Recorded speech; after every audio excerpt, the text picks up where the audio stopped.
Hey guys, get a quick sneak peek at that deck behind, a little bit grayed out. This is the new one I'm trying. This is gonna be my Glade showcase. So hopefully I'm gonna show it off. I pulled two of them from my singles, from my 10 pack. It was amazing. If you haven't seen it and you want to see what I pulled, check on my other videos. And I've been having really good pulls lately, I must say.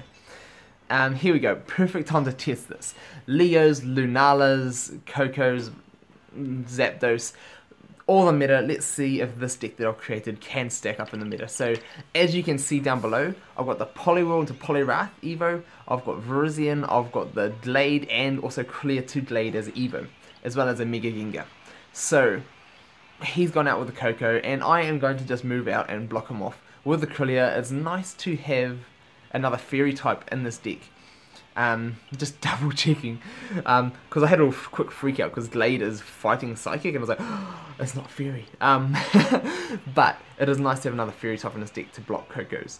So he's gone out with the Zaps, and I think Glade is actually a nice matchup for me.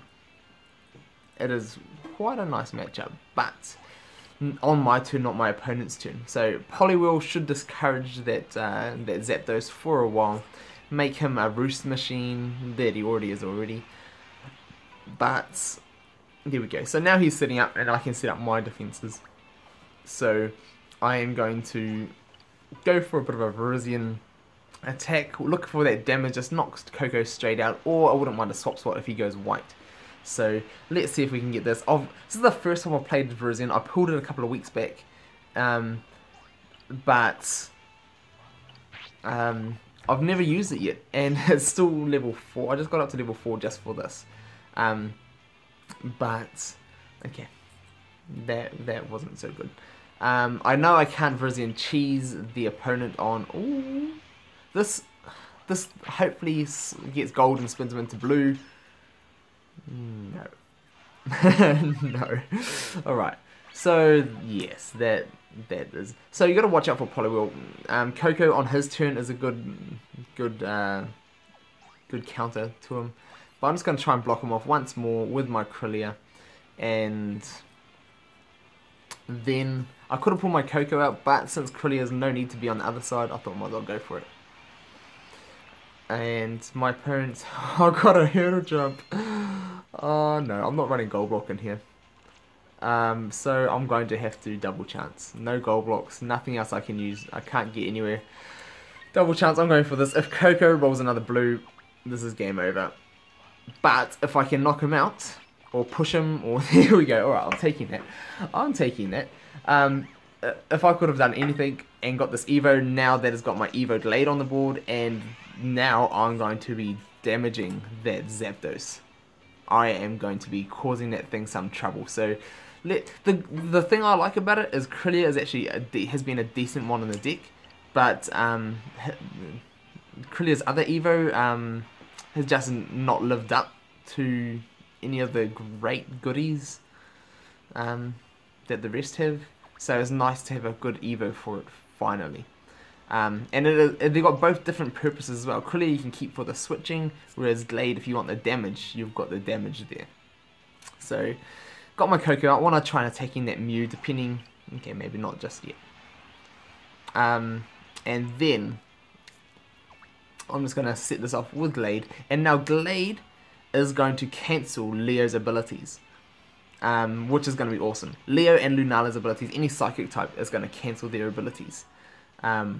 So it's a good matchup. And now I think I'm going to go Gengar. Does he have, yeah, 1-0. So if I'm rolling white here, I should win. If he gets a purple, sweet.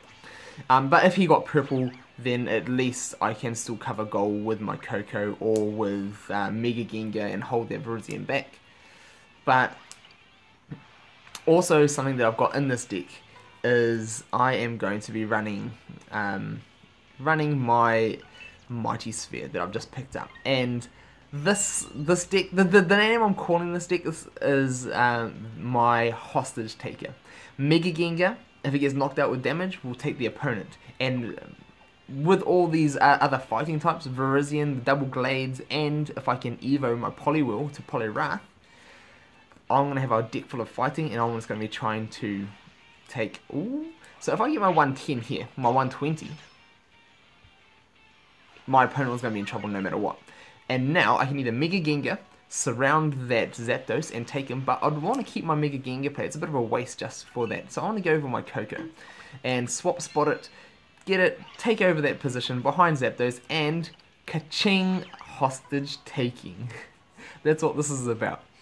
And if I can do one more, get one more surround with a Glade on it, then my opponent is going to be down 2 mons. I'm going to have a free max revive for my Poliwhirl, and that'll be awesome. So what I want to do now is I want to set up a surround on this Leo that I can just go step over, surround it with Koko, and take another one hostage, and then potentially attack the Mew as well.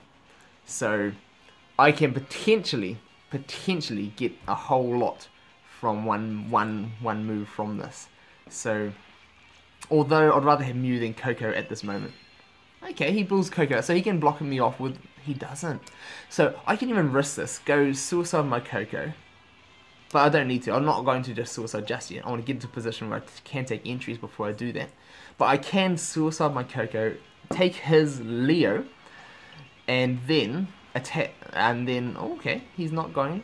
I'm definitely going to do this now, because I've still got my Mega if he wants to threaten my goal. So suicide, get my Poliwhirl back, attack this Mew. If I can knock this Mew out, boom!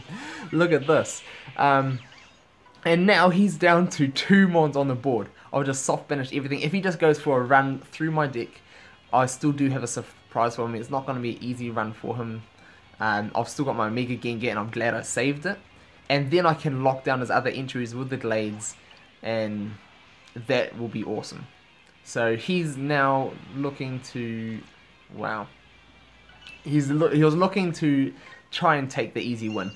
Make it so I tried to move or take him out. But I've still got my Mega Gengar. I can take that goal. Take that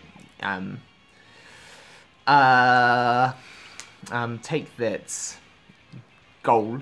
And then I can potentially either move Gengar right beside Koko and go for another surround and take his Koko into my banks, but then that'll get his Zapdos back anyway. So he's just... There's no point using a plate for that extra attack anyway. But there we go. Rip his Koko. His Koko is gone, and now he's got the Melee Wish. He gives it to... What did he give it to? Virizion. And that is game over, unless he can knock out my Koko.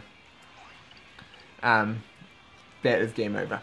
But man, turns out, okay, so this was not a Glade. This was not a Glade, or is it? Okay, he knocked me out. He's got his chances. He's got his chances. Now let's see if the Glade can stack up. And can I do this? Look at this. Boom, look at that. And that is what Glade is going to be doing. It cancels Lunala's abilities, cancels Leo's abilities. Boom, what? That is like a Glade showcase as well as a muscle sphere. Look at that. Wipe my opponent's board. Wow. I'll take that. I'll definitely take that. Hopefully you guys enjoyed that. It's going to be meta changing for the Leo and Lunala that are currently in the meta, and also if you can run it with that muscle sphere, I think this right here is the best thing I can do for just hostage taking, and also for his ability of being able to lock down those Lunalas and not being afraid of those Lunalas without having to have them on that status, even though my Poliwrath can do that. So this deck here could potentially shatter the current meta. What do you think? Let me know. I love the way this just played out. Definitely going to try that. Even a chain level 10 Lunala running 70 is going to be just tying with that 70, and then the 110 is going to knock it out. I love this. Let me know what you think. And more videos to come, definitely. We'll see you all soon.